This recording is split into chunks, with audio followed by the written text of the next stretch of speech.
how to compress any particular video file. So hey guys, welcome to this tutorial. In this tutorial I'll be guiding you through the steps on how you can compress or reduce the size of any particular video file. So in order to start, the first thing that you will need to do is open any web browser of your choice, as I will be opening Google Chrome. Now once you're inside Google Chrome, simply search for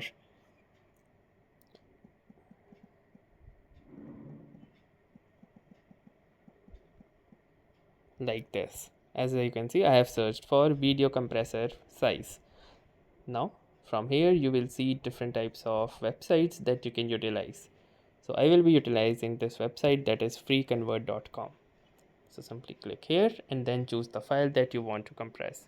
So simply click onto choose file option and then you will need to click onto this from device. Now from here you can see I have this mp4 or this video file which is around 2.8 megabytes. So let me simply click onto this and then I will choose this select option.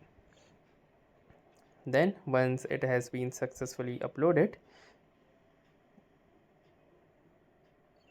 you can see it has been uploaded 2 times. So now I have corrected that and then I can click onto this compress now option.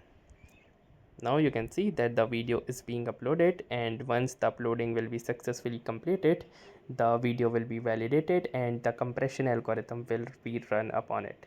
And now you can also see this particular progress bar that says compressing 82%.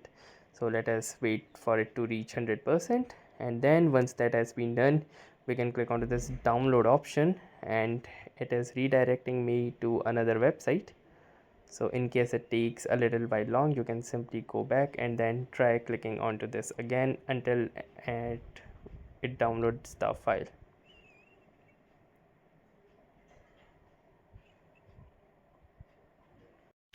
And now you can see that it is giving me this option of downloading it. So I can click onto download and I will click onto this open button, and now you can see that the file has been downloaded. So let us check its size of how much it has been actually reduced. So now you can see that from the original 2.8 megabytes it has reduced to just 1.6 megabytes. So that's how easily you can reduce the size of your mp4 video. So that was all for this tutorial. Thanks for watching and have a nice day.